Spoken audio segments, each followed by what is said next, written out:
You're listening to the Big 12 Podcast. Now, someone who knows about building from nothing is TCU's Gary Patterson. As part of Dennis Franchione's staff in the late 90s, he helped TCU out of the 1-10 ditch they inherited. When he took over as head coach after Franchione left for Alabama for the 2001 season, he's taken it to heights previously thought unattainable. The Frogs arriving in the Big 12 in 2012 after a 20-year wandering through the college football desert of the WAC, Conference USA, and the Mountain West with a short-lived engagement to the Big East not included, and of course all this happening after the Southwest Conference disbanded, has changed everything about this program. But there's that one lofty goal that has yet to be attained, a trip to the college football playoff. Tantalizingly and controversially close in 2014, indeed, the very essence of the Frogs and their coach's chip on their collective shoulder was raised by the Athletic Stuart Mandel recently when he asked how a P5 team can win 11-plus games in 3 of the last 4 seasons and still be considered an afterthought nationally. Winning the Big 12 championship this year might go a long way toward tearing down that narrative. A win on September 15th against Ohio State at AT&T Stadium might go a long way toward tearing down that narrative. Solving some of the questions along the offensive line in the secondary can solve that narrative. And seeing if quarterback Sean Robinson can live up to his considerable high school hype could help solve that narrative. All of which Patterson addresses. Well, you're always trying. Your ultimate goal is championship in your league, and then get in the playoffs and win a national championship. We've won 40 games in the last 4 years in the Big 12, which people said when we first came in we couldn't do that. You couldn't win consistently at a high level, and so for us, it's just to keep recruiting depth. And like we do here, when you have to replace somebody, show that as a staff and as a program, you can grow guys up and they can be successful. And so. Last year we had to grow. We had everybody back on offense. You had a lot of people, and defense is where we had to grow up. And now we're different. Now defense has got more guys coming back, and offensively we've got to find our way and who we are and what we're going to do. And I really am pretty excited about it going into practice, because right now it's all I can do is talk about it. And come August 2nd, we come into camp, and 3rd we start. Then we'll start seeing what everybody has to do. What ultimately do you think the identity of this team, your 2018 team, will be? Well, I don't know what our identity is. Hopefully we're one of you guys can still play good defense. I think we have the capabilities of doing that, but we have some good players. We didn't lose a lot of players, but the players we lost were good players, and they were good team players. And then offensively, I think we have the flexibility to be a little bit more down the field than we were a year ago. We still have good running backs, and I think we have the capability. And there's a lot of ways to run the football. They put everybody in the box, and you still knock them off because they don't respect you on the outside, or they respect you so much on the outside that they can't put as many people in the box, and they give you an opportunity to. Where you can still run the football just because of those numbers. So I think that, I think reality is somewhere in between on that. Have you had to adjust your own expectations regarding defense, given how offenses have emerged in college football in general and certainly in this league in particular? Well, not my expectations. We still want to be the best, but I do know that our goal was always to be in other leagues we could be the best, but also give us an opportunity to be the best. Statistically, you could be the best in the nation. And now it's more about first downs, third downs, red zone defense, making people kick field goals, not score touchdowns. And really run the ball in particular. I'm not a very happy person. It's like the 11th commandment, it's doing some of those kind of things. So it's but that's we get back to, because I can live with a lot of things if I think my team is physical and we just get beat. But if we're not physical and we get beat at what we've been all about, then I have a problem with that. Mentioning the running game. Darius Anderson really emerged for you last year, and then he gets hurt toward the end of the year. Just how good do you think he is, and certainly in comparison to some of the other backs that you've had recently? And you mentioned the running game and the power running game.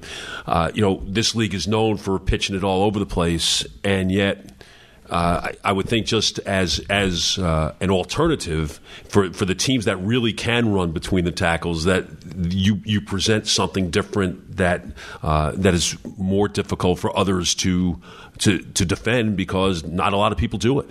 Well, and if you have to really look closely, Shawo, the young man that we brought today to media days, he's a 6'4", 235, 240-pound dude. And if you watch him in the last 3 ball games of the season, he was really, really good when Darius was out. And so I think Darius comes back. You have a 1-2 punch. You have Amani, a junior college kid that we brought in as a 4 for 3 that gained like 1,600 yards last year. Smart player, along with Kennedy Snell, would give us a speed guy that can split out, can also play wide receiver, and can beat you in reverses and do things. I think that helps us. Always helps when you can block people up front and do things, that having an older group. But I think one of the things that I think underlying positive is that those guys are going to have to play against one of the better defensive fronts.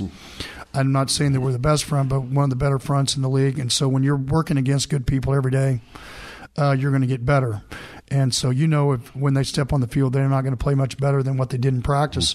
Whether you're working on pass rush drill or middle drill, running the football, everybody, that these guys are going to get better. And so I think that's a positive in understanding they're going to grow up, because we're going to give them, we're a defense that gives you a lot of looks and do things. And so if they can grow up in time, I think somewhere in this league, in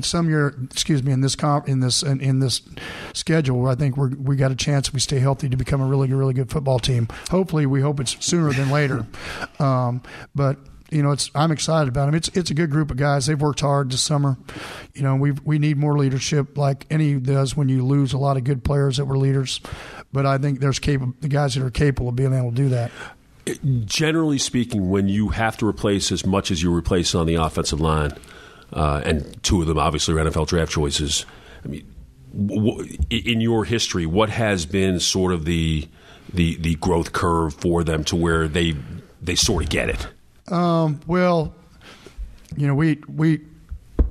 would probably say the closest we've been in the Big 12 is really, when we went in 2012, okay, then 13 we were down in offensive linemen. We went 4-8. We lost, I think, 5 ball games by 11 points. And so, but probably 15 and 16 we lost guys, and then guys grew up. But we still, we got 6-6, and then you grew up, and then you were 11-3 again. It's kind of been one of the 2 years, the years we've had losing seasons. 13 and in 2004, both of them came because of numbers or injuries. When we've been in full strength and we could use the people we had, then we've always been successful. And that tells me that the program itself is doing the right things. The foundation we built as far as the toughness, what we're doing are we running an offense or defense that fits our people. And so I'm kind of excited, because even like with Sean, it's hard to tell in his debut when we were out of Lubbock, because neither quarterback, because the wind was blowing so hard, it was hard. You couldn't really throw vertical very well. And so how do you so coming into camp, him and Mike and Justin and Grayson, they're, I think it's probably the most talented group that we've ever had. Now, that won't do anything for you until you find out on Saturday, but even the freshmen, to be able to play in 4 ball games and to see what he has. So at the end of the year, whether we think he should redshirt or shouldn't redshirt, I think it's a big deal also. How does your offense change from having a guy like Kenny Hill, who had been in your program for 3 years and started for 2, and have a young guy like Sean Robinson, who's a different type of player? Where does the adjustment come, do you think? I don't know if they're different. Most of all of our guys are very athletic. They've got escapability. I think just the knowledge aspect, how fast can he get it from the sidelines? How fast can we run the offense? Because some of it is about tempo and doing this. How fast can they run the offense, and how much do those guys trust him? The players, can he lead when things aren't going the way they are? It's kind of like a head coach anymore. A lot of head coaches we get hired because of play calling, but really that's about 10% of the job. 90% is managing people, and I think the same thing goes for quarterbacks.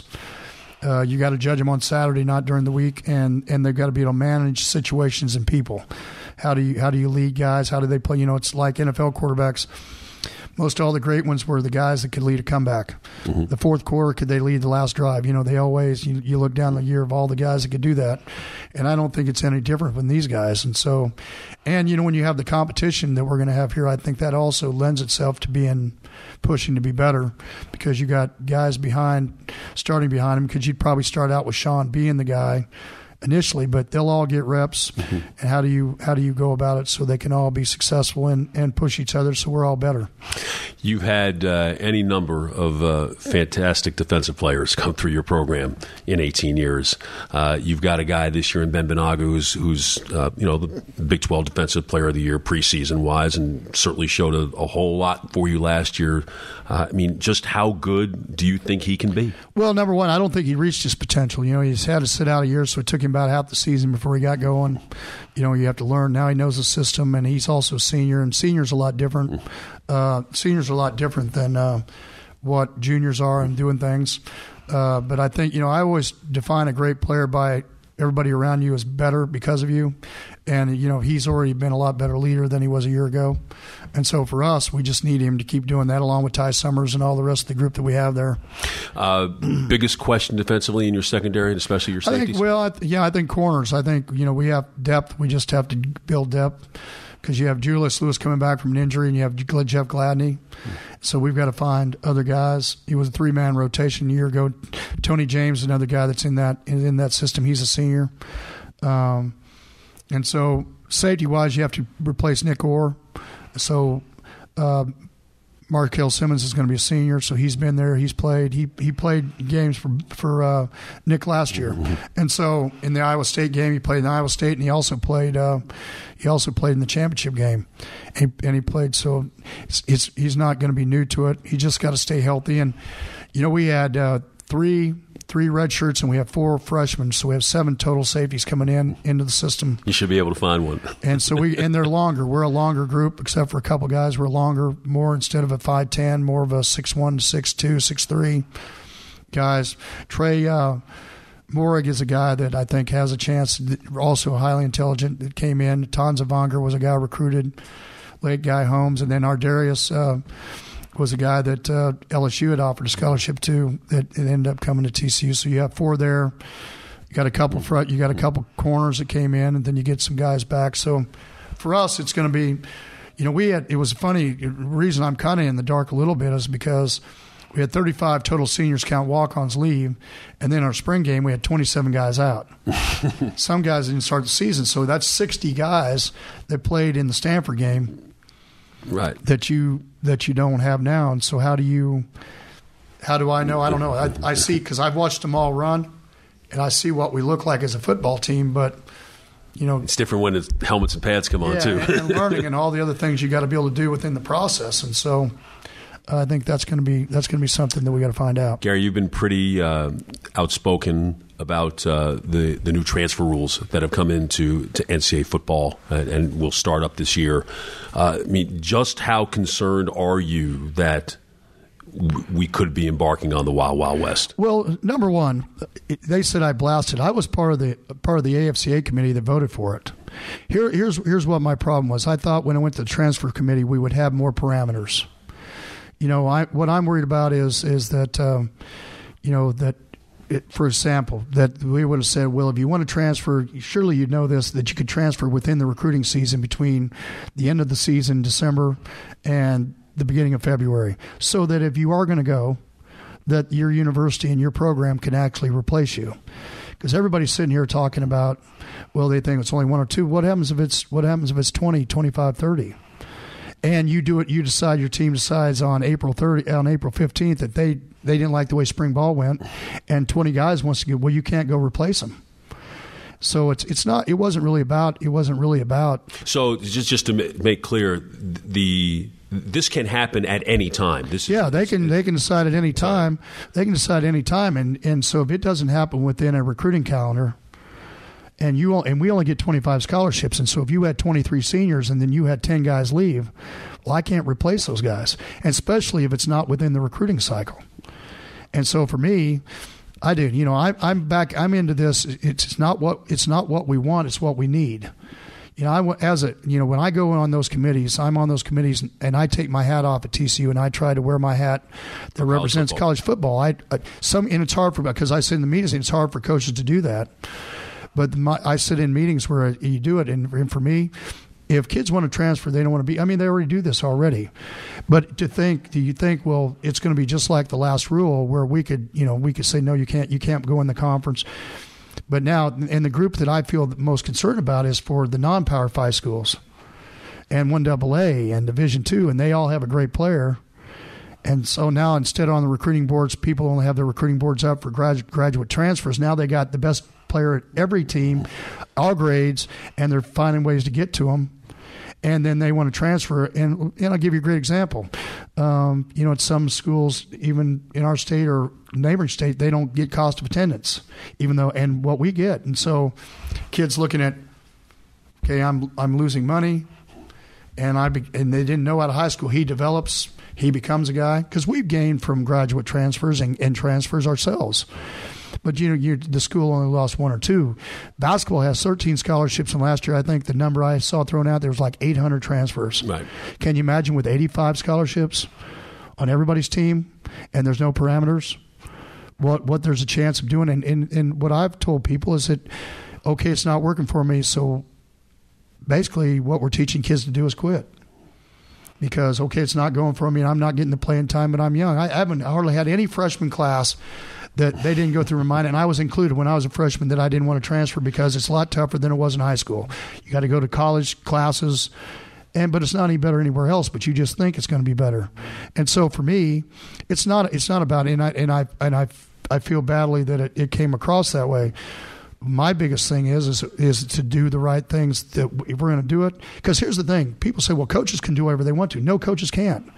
My coordinators have buyouts. Mm-hmm. I got a buyout. Okay, we got buyouts. People pay millions of dollars if a coach wants to change. And even when they fire a coach, they pay millions of dollars when they get rid of them.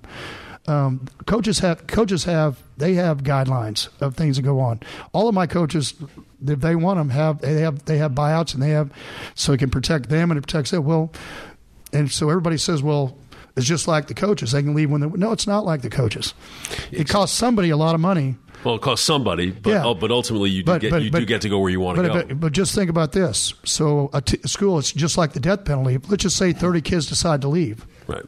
And you had 25 seniors. That's 55 guys that left your program. So how's that university? How does it recoup its losses? How does it do that? So that there's a great chance they might as well quit playing. Gary Patterson is starting his 18th season at TCU. It's the second longest tenure among active coaches in FBS, behind Iowa's Kirk Ferentz, who's starting his 19th season. And indeed, third on that list is Oklahoma State's Mike Gundy, starting his 14th season with the Cowboys. Patterson will always let you know where he stands on the issues affecting his team in college football. And it's a bluntness his teams always show on the field that have led to his incredible and their incredible success. You know exactly what's coming, but can you stop it? That'll do it for the Big 12 podcast. We stay in Texas next week and visit with Cliff Kingsbury of Texas Tech, who perhaps shockingly to some might actually have to rely on his defense more this season, and Texas coach Tom Herman trying to wake up the sleeping giant that exists in Austin. We appreciate the time of both Matt Rule and Gary Patterson, and your time for joining us. Your feedback is always welcome. You can reach me directly on Twitter at CoopMavs, or make suggestions known to the Big 12 directly on Twitter at Big 12 Conference. I'm Chuck Cooperstein. Again, thanks for being with us, and we'll see you again next week. Thanks for listening to the Big 12 podcast. Join us every week on Thursday exclusively on PodcastOne.com, the Podcast One app, and Apple Podcasts. If you like the show, don't forget to rate us and review us.